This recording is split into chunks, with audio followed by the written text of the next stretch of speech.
Radio Spazio, la voce dal Friul, a presente Yalle Copasse. Idei a confront sul Friul di Bue. Una trasmissione di Federico Dairos. Un saluto a tutti, ben arrivati agli Ale Copasse. Ieri dopo di misdì, in tala sale dal popolo, come si chiama, o dal popolo in tal comune di Udin, il gruppo di studi storici e sociali, che si chiama Istoria, ha organizzato una convegna all'ambito del corso di geopolitiche, che viene fatto in forma annuale, naturalmente chiesto un incontro di carattere internazionale dedicato alle vicende dall'Ucraina che si induce traumatizzati, ma a parte l'orrore di ciò che non schiappa fin dal profondo, l'orrore di chiste, oltre che i sentimenti, oltre che le emozioni, sta modificando in maniera profonda che era il precedente ordine o disordine, con un so equilibrio poi o manco stabile o a livello da geopolitiche mondiale addirittura. Di miei si sa che anche l'Europa e sa che sono dai minoranze, sono i piccoli popoli, e alle proprie techisti il tema che è stato sviluppato ieri, che è intitolata appunto Sovranità europeane e minoranze linguistiche, perché di miei tra chi si svicendi, tragici, chi si chiappasdenti, anche noi, in forme poi o manco dirette, salta fuori tutte queste questioni non risolte, di che sono i diritti dei popoli, i diritti collettivi, la questione dalle nazioni, dai stati e via discorrendo. È una problematica non facile, però è anche basata di altre bande su valori avonde elementari, vitali e fondamentali che sono riconosciuti parati dalla comunità, no, dalle diverse istituzioni a livello internazionale. Il presidente del gruppo studi storici e sociali Storia, che l'ha organizzato questi incontri, è il professor Guglielmo Cevolin, che lo viene in studio con noi, il professor Cevolin, è professore aggregato dalle istituzioni di diritto pubblico in tale università dal Friuli. Allora gli do il benvenuto. Buondì a tutti. Abbiamo tentato di vedere se con questo ricompattamento che c'è stato dell'Unione Europea a causa della guerra in Ucraina, abbiamo voluto vedere se si poteva iniziare un discorso un pochino più avanzato anche per le minoranze linguistiche, perché se l'Europa si ricompatta sulle armi, sulla guerra, sulle sanzioni alla Russia, eccetera eccetera, andiamo verso una prospettiva di rafforzamento dell'Unione Europea, verso la parola sovranità europea la usano Macron e Draghi nel Financial Times, non è che è un'invenzione nostra, e quindi abbiamo cercato di vedere se, facendo notare questo fatto, cioè che ormai si va verso una prospettiva federale, speriamo che questo ricompattamento vada verso una prospettiva federale per gli stati d'Europa. Abbiamo molti dubbi, è più un tentativo di porre il tema diciamo come tema centrale per l'Europa, quando si stanno risolvendo tematiche come la politica estera comune, e cercare di avere una vera e propria politica estera, oppure addirittura andare avanti verso la difesa europea più avanzata. Ecco, questi passi, soprattutto quello della politica estera, ecco, quello sulla difesa, quando si danno le armi, poi io ho anche qualche dubbio, ma su questo lasciamo da parte. Noi abbiamo cercato di vedere in questo momento di ricompattamento dell'Europa se era possibile anche rimettere in gioco, per esempio, il Minority Safe Pack, cioè quella raccolta di firme, quelle istanze che sono venute dalla società civile per avere un miglioramento della situazione delle minoranze linguistiche nazionali, che sono 40-50 milioni in Europa e che quindi non sono bazzecole. Tra l'altro, come dimostra il caso dell'Ucraina, è proprio sui temi delle minoranze che è nato lo scontro, ecco, cioè la minoranza, il trattamento della minoranza filorussa in Donbass è stata usata probabilmente come scusa in realtà per la Russia per avanzare con un'invasione totalmente illegittima. Però ecco, sono temi, questo del trattamento delle minoranze, che hanno costituito la storia degli ultimi anni dell'Europa, degli ultimi decenni dell'Europa, e dimenticarsene, fare così come un po' ha fatto l'Europa sempre, cioè mettere la testa sotto la sabbia, ecco. E invece noi abbiamo cercato di farlo con Bojan Brezigar, con la professoressa Vincenta Tasa e con Aureli Argemì, ovviamente, che è la nostra guida sempre su queste tematiche. E Aureli tra l'altro ha fatto un intervento molto puntuto, perché ha parlato della sfida linguistica e la sovranità dell'Ucraina. E subito chiacchierare proprio i vari in collegamenti telefonici in diretta come in mattinate Aureli Argemì. Ecco, la dite dalle minoranze, mi è venuta a chiaro una bellissima dichiarazione, una bellissima riflessione che aveva fatto Gandhi, l'uomo, no? Dalla rivoluzione non violenta, che diceva che il livello di civiltà, no? Dall'umanità si misura da sua capacità di tutelare le minoranze in tutti i suoi formi. Beh, sarebbe anche scritto, diciamo, ormai è diventato diritto europeo, perché il trattamento delle minoranze linguistiche nazionali è un parametro per entrare nell'Unione Europea, e tra l'altro dovrebbe essere anche un parametro per rimanere nell'Unione Europea. Quindi l'unico caso che è stato un po' attivato in maniera strumentale è stato con Haider. Quando Haider ha iniziato a fare discorsi xenofobi, ci si è chiesti, ci sono partite delle azioni nel 2000 di ritiro di personale diplomatico e così via, per vedere se si riusciva a influire su questo dato, su questo punto, e cioè far cambiare un po' posizione a Haider, che sosteneva il governo, era governatore della Carinzia, ma sosteneva il governo dell'Austria. E dopo quel caso ci fu una sentenza della Corte di Giustizia che disse che comunque Haider non aveva fatto atti reiterati di razzismo, e quindi l'Austria non poteva essere sospesa o cacciata via dall'Unione Europea per quello. Però quando noi facciamo l'esame, penso per esempio agli stati dei Balcani occidentali, oppure quando noi facciamo l'esame anche all'Ucraina, dovremmo fare l'esame per farla entrare nell'Unione Europea, sembra, dobbiamo verificare qual è il trattamento delle minoranze. Poi c'è l'altro elemento, lo Stato di diritto, e poi c'è l'economia florida, concorrenziale e così via. Questi sono i tre elementi sulla base dei quali si può entrare nell'Unione Europea e si può rimanere. Ecco, solo che ci sono due pesi e due misure. Per entrare in questo esame si è molto rigorosi, proprio per non far entrare, per esempio, la Turchia quando chiedeva, adesso ovviamente non chiede neanche più, e anche per altri stati, penso ai Balcani, ci si mette 10, 15, 20 anni di tempo per entrare, e invece ecco, per quando uno ormai è entrato, anche se per esempio ieri Bojan Brezigar ha parlato della Francia come paese che cerca sempre di rallentare in Europa il riconoscimento dei diritti delle minoranze, e anzi confonde dicendo che ci sono dei diritti delle persone che appartengono alle minoranze, non un diritto delle identità collettive delle minoranze, ma i diritti delle persone che appartengono alle minoranze. In questo modo si dice che le minoranze non hanno diritti in sé come identità collettiva,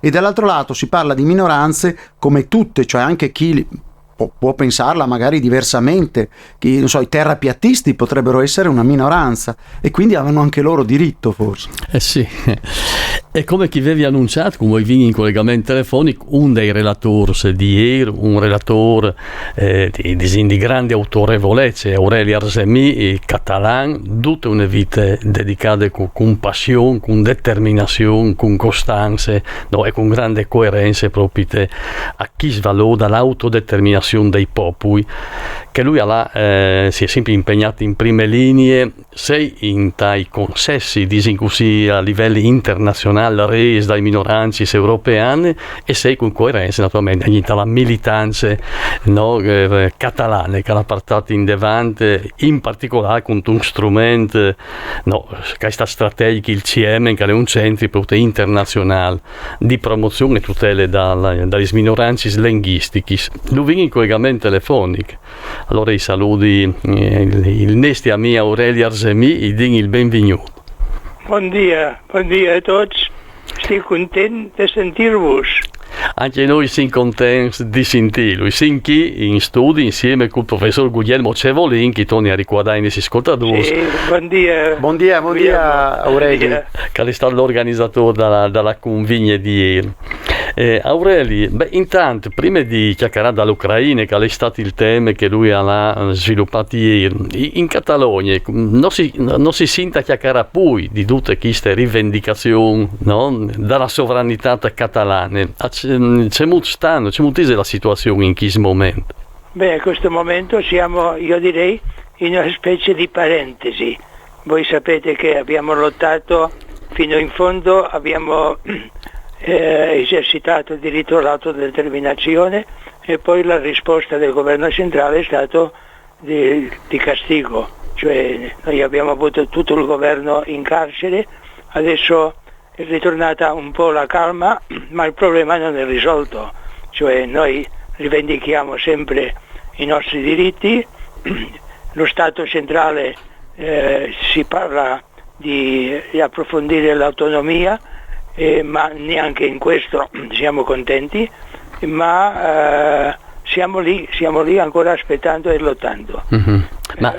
C'è una certa stanchezza, questo si vede anche che si parla meno dell'indipendenza e si parla di più di vivere ogni giorno con tutte le difficoltà che ci sono in questo momento, con la crisi economica, con la crisi mondiale, per la pace eccetera. Sono dei problemi che adesso hanno preso un livello, un primo livello nelle nostre preoccupazioni. Mm-hmm. Ma in una fase un'evore delicata, tra fasi più critiche, no? La generalità, no? Il governo catalano sta anche privato dalle loro, no? Di certi prerogativi che comunque sono tornati alla ordinaria amministrazione. Fino a un certo punto, per esempio in questo momento una delle lotte che noi abbiamo è la questione linguistica. E la questione linguistica, noi abbiamo le competenze assolute allora per l'insegnamento delle lingue, questo appartiene a noi, abbiamo le competenze assolute, ma ultimamente, qualche mese fa, i tribunali in Spagna curiosamente qualche volta si ritengono come se fossero il Parlamento, no?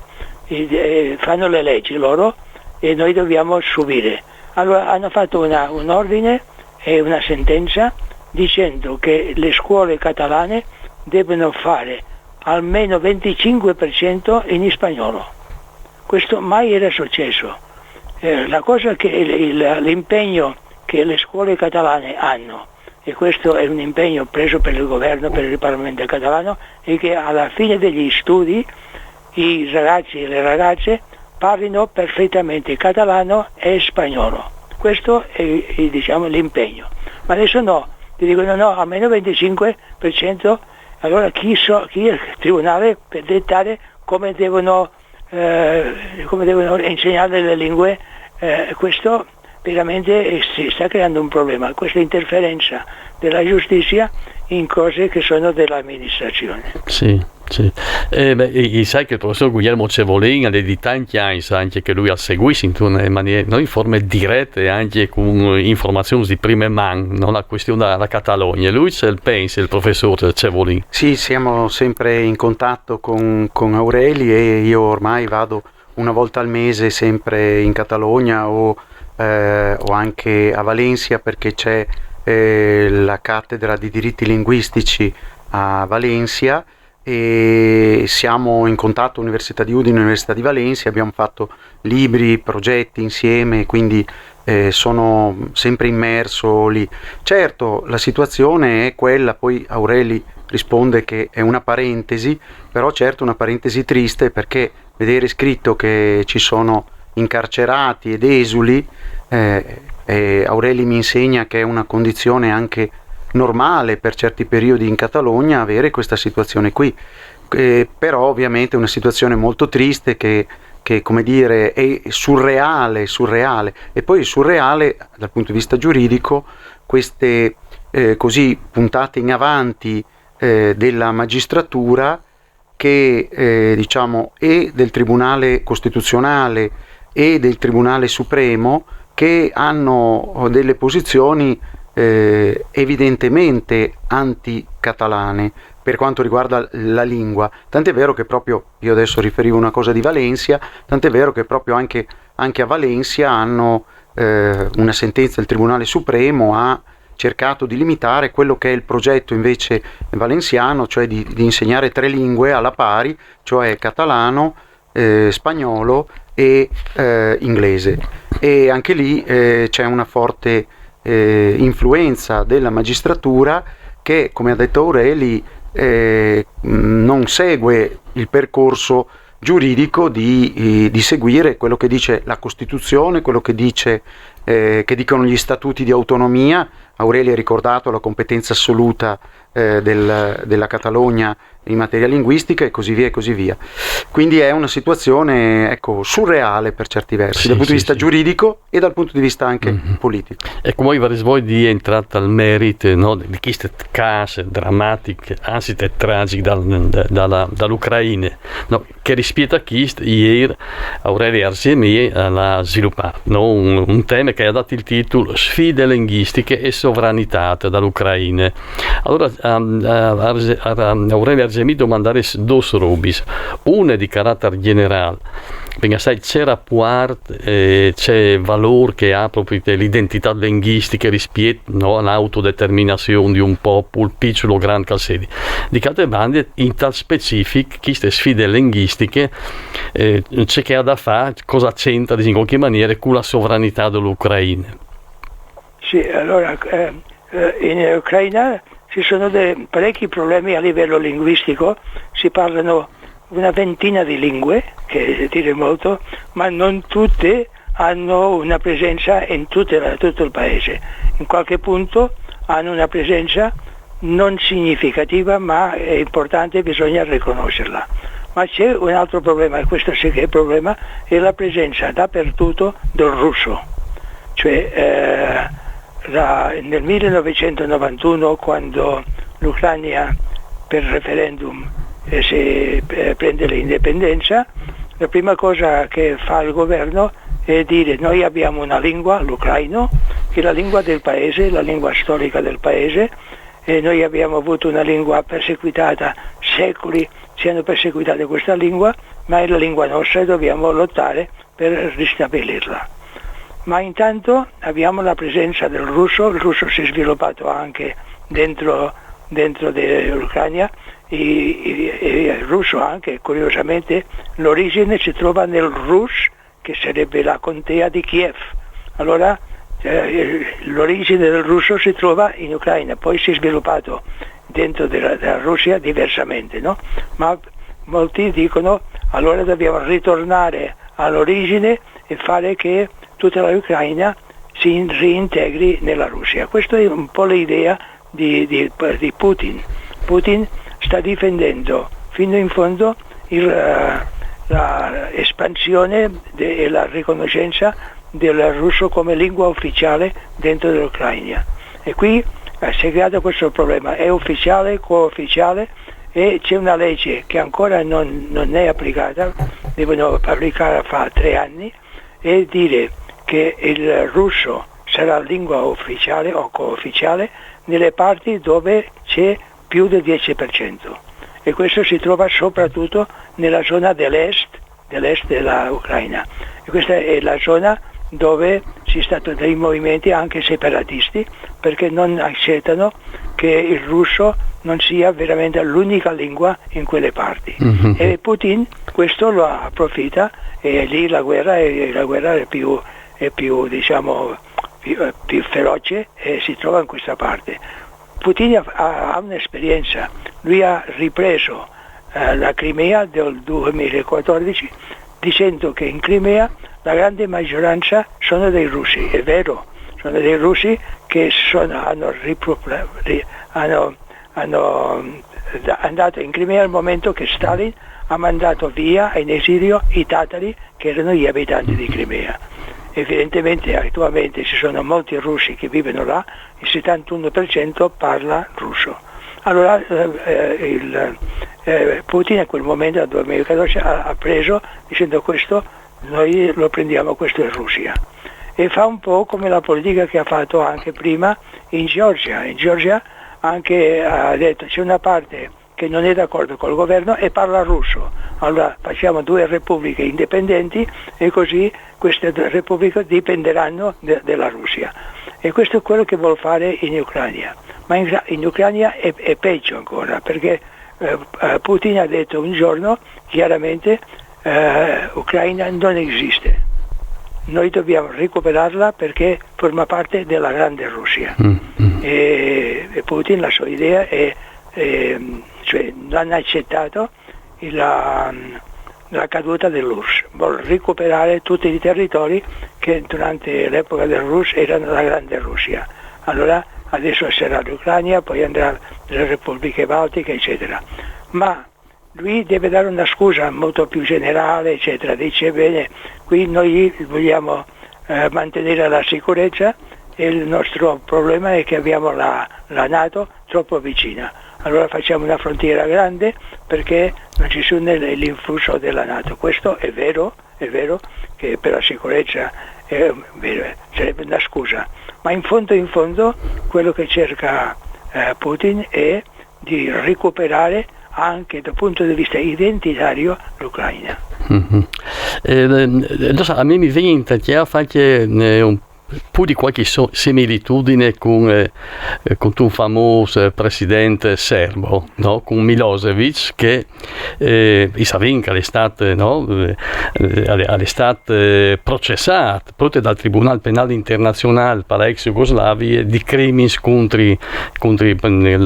crimini di guerra e crimini contro l'umanità, dopo che il procedimento è colato perché alle morte. Ecco, Milosevic diceva che durante è un serbo, dove c'è un serbo, lì è la Serbia.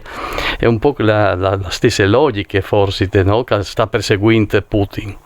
Ma sì, allora, professor Cevolin. Una battuta, ma è una logica che è stata usata, e penso che passo subito la parola ad Aureli, che è stata usata da dei dittatori, e penso per esempio alla possibilità di fare un parallelo tra Putin e Franco, perché so che è un tema che cercheremo di trattare con Aureli. Vediamo cosa ci dice Aureli. Sì, Aureli sa tanto di Franco. Mi ricorda, Guglielmo dice la verità, mi ricorda molto la politica di Franco. Cioè Franco diceva noi dobbiamo ristabilire la Spagna, eccetera, ma in fondo aveva 4-5 nemici. C'erano gli ebrei, ma curiosamente dopo la guerra gli ebrei sono spariti perché gli ebrei, ammazzare gli ebrei era un delitto che non era diciamo accettato internazionalmente, sono spariti.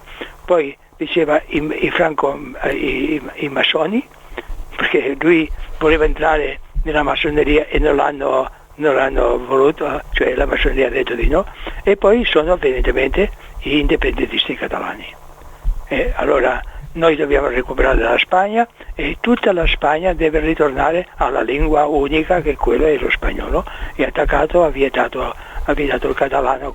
Questo l'ha fatto anche la Russia con l'ucraino. Nel secolo XVII ci sono tantissimi decreti, tantissime leggi contro l'ucraino.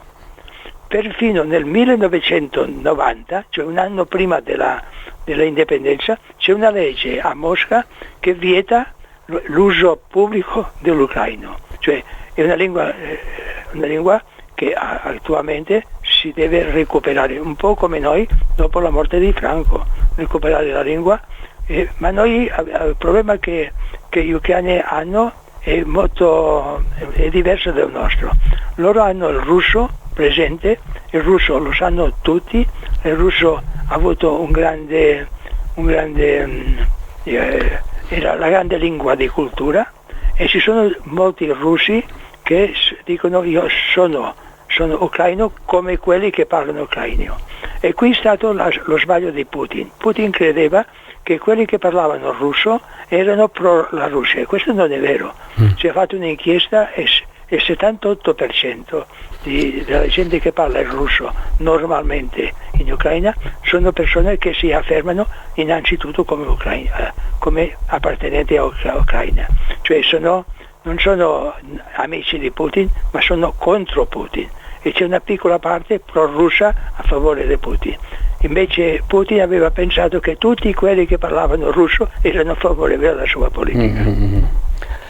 Questa è una vore interessante. Ha sbagliato i calcoli, ma non dove su Kist. Ha sbagliato i calcoli su tanti altri robis che vi daremo dopo si sviluppa. Ha sbagliato molti calcoli, perché lui credeva che era con le armi che aveva, con 2 giorni si finiva il problema. Sì, esatto, siamo lì al secondo mese, no? Sì. E l'ha sottovalutata anche, no? Anche il livello di preparazione, no? Di equipaggiamento e di motivazione dal popolo o dai popoli dall'Ucraina. Grazie Aurelia Semì, facinta anche auguri. Vabbè, grazie e coraggio anche per voi. Grazie.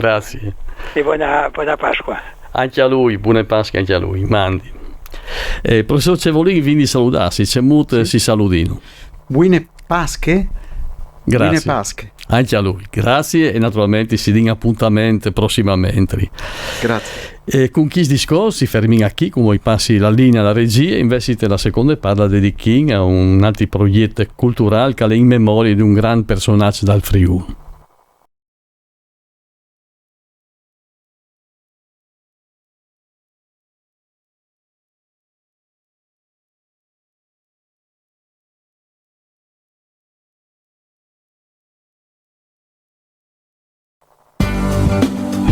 Gialle Copasse, seconda parte.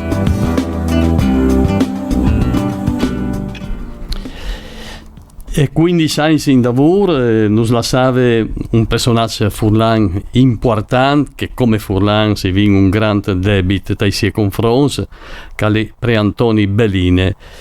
E per riguardarlo un'associazione che si chiama Gruppo Amis di Pretoni Belline, che ha fatto in Tajani tante iniziative e ha prontato un programma, una rassegna di incontri di diverse generi che partiscono proprio voi agli 3 mesi dopo di mesi, andranno in davanti dopo dai prossimi mesi fino al mese di ottobre, e anche alla presentazione che abbiamo fatto ogni anno dal Lunari, che è dedicata a lui il mese di novembre.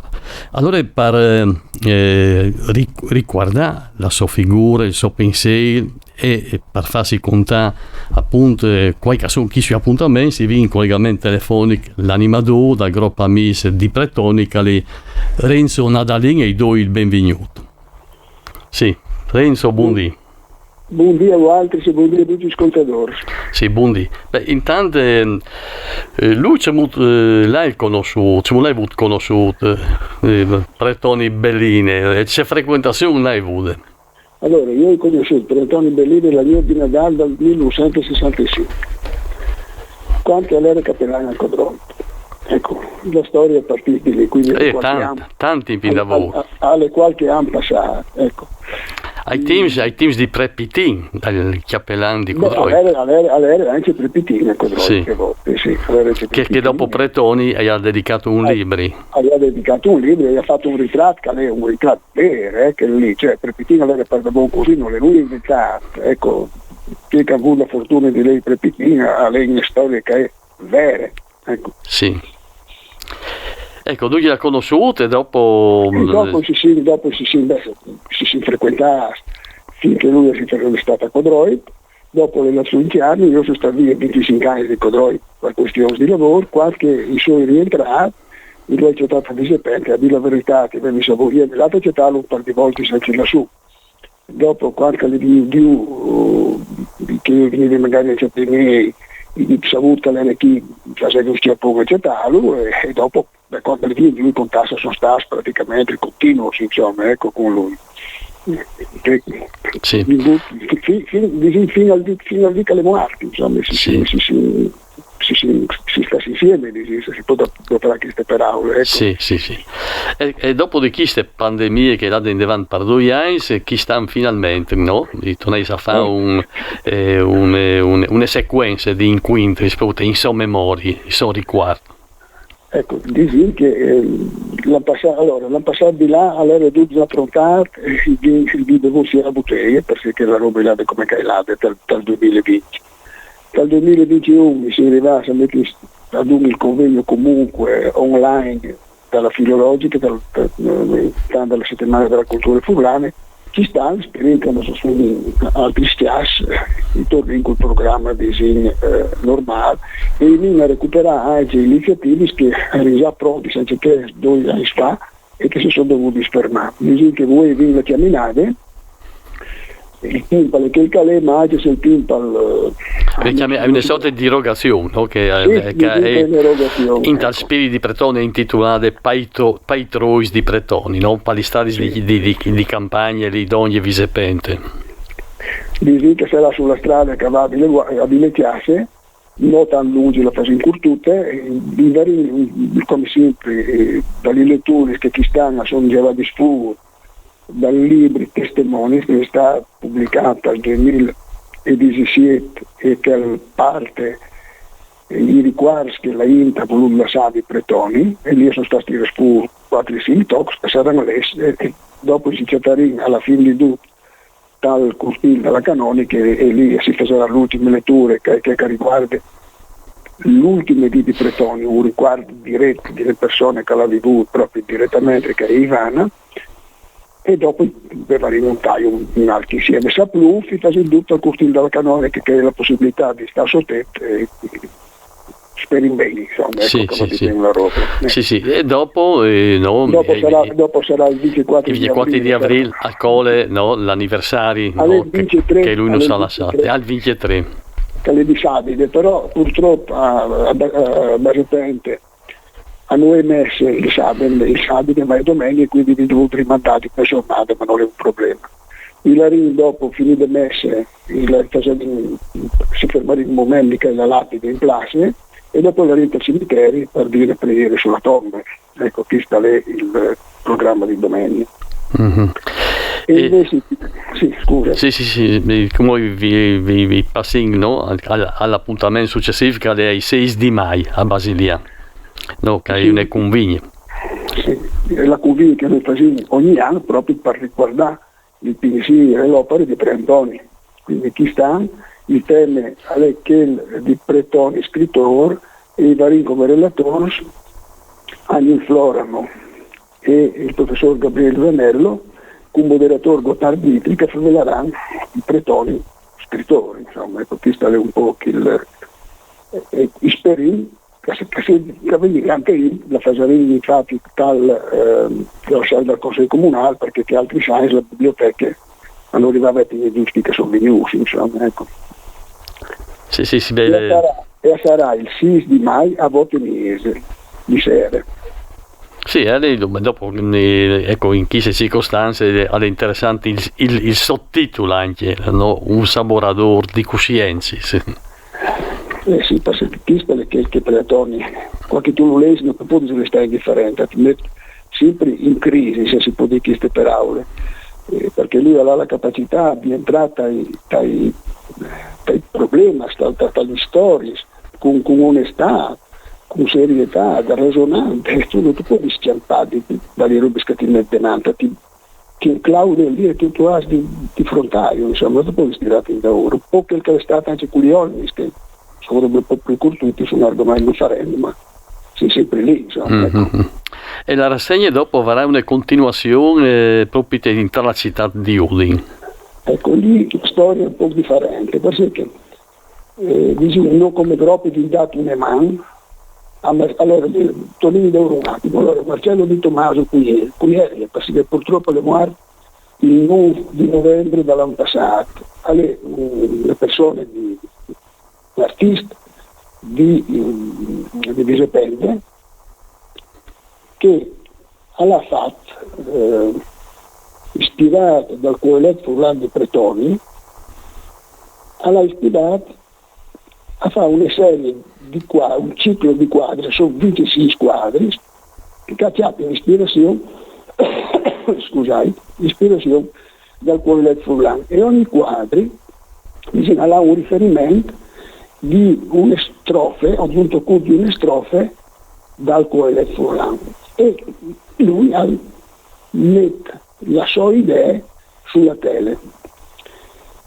E al vedere, si serve tutto d'accordo con il comune che ha dato una mano a organizzare la roba, per fare la mostra dalla Galleria Tina Modotti, dalle Spestiarie di Paolo Sarti. Purtroppo era di pronto dal 2020, no? Allora dove di mangiare qualche dì per partire perché era giusto stamparsi il pisto qua, la pandemia si era assoduta e chi sta se Dio vuole il primo di giugno, sono le sere, non sai quale che sarà l'ora perché il programma ufficiale non ci può più fu, ma sarà l'inaugurazione e la renderanno fino al 3 di luglio. Ecco, io spero che chi che hanno la possibilità di venire a Iodine perché sono veramente dei quadri interessanti, insomma, ecco, e ognuno ha la sua didascalia con lo riferimento al toc dal scritto di Preantoni che l'ha ispirato l'artista. Purtroppo Marcello Di Tommaso non potrà essi a Iodine che mostra che lui aveva tanto sperato e tanto fatto per poter mettere in piedi, insomma, che sta il problema più brutto, insomma. Ecco. Sì. Dopo, per spiegare un po' la spiet Coelet Furlan, è stato organizzato un incontro in sala IACE, no? Al 7 di giugno, che mi viene in sere, e lì il professor Mario Turello e Don Federico Grosso, che è teologo, affeveleranno di Coelet Furlan. Ecco, il moderatore sarà il professor Matteo Venier. Quindi vi induce per le date a farsi gli odi di sentire sicuramente agli interessati. Comunque vi sarà il partito, insomma, questo è il grosso della questione. Ecco. E dopo il mese di ottobre lei ha provveduto un altro incontro. Si sta organizzando perché un'equità lucciatasi insieme perché altri federati pretoni per i 40 anni dell'ingresso di settembre. Ecco. Dopo sarà lunari chi viene sempre le mani alle persone che lo organizzano, che lo prepari, che sono Alida e Cristian, che sono i due che stanno tutti in piedi i lunari e che lo stanno portando in denaro e di tutti gli offerti dal lunari e vanno agli amici di Udine che da Klienski insomma sono lavori consistenti, ecco, che ci si può dare che loro dopo quasi dal degno per gli africi per Antonio che lo sosteneva prima si è continuato in questa maniera. Ecco, questo è il programma in grandi linee, insomma. Beh sì, complimenti perché è un bel programma. Renzo, per salutarsi dal suo punto di vista di questa grande eredità che lo sono stati pretoni belline, anche un lavoro articolato, perché ha toccato tanti chiami, tanti settori, tanti aspetti, ma qual è dal suo punto di vista l'elemento, questa eredità che è poi di attualità di voi? Cioè, mi diventa chiaro una roba forse non sai troppo concentrare, ma mi diventa chiaro per Aulis dal Cumiato, no? Ecco, allora dal Cumiato all'ultima pagina, no? Per Antonio dice una roba così, dice mai come voi a son veris per Aulis dal Vangelo, no? Ecco, non vedi di depore di che capopi nel cuore, ma che non puoi incopa l'anime. Ecco, mai dal Friuli e di 12 popoli sono cominciati quando che hanno attaccato con l'anime, magari comprandole con robe che inceave ma non valeve. Stai attenti, dice Francis, coraggio. E io una battaglia che la chiamerei spirituale, non come un fatto politico-culturale, ma un atto di fede e di religione. Ecco, queste sono le robe che mi è state sempre plantate dal GIAF, ecco, e che mi sembra proprio che condensi tutti quanti il pensiero di Preantoni. Sì, una roba tanto importante. Renzo, grazie, grazie, si auguri che chi si propone si vede che vedi anche un buon accetto da bande dai Furlans, anche in tal spirito di chi si dice che non sarete come che quindi sta tenso, non vi deve paura di che camminassi il quarto, di che non si roba in l'anime. Questo è il punto principale.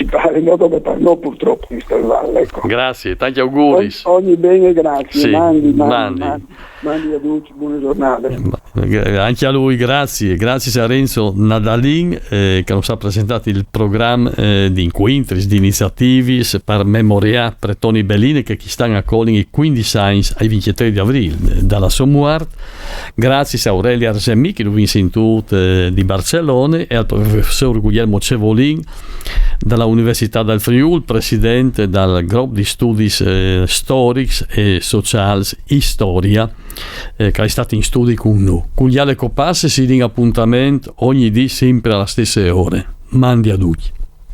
Ove ascoltate Yal e Copasse, una trasmissione di Radio Spazio, par cura di Federico Dei Ros.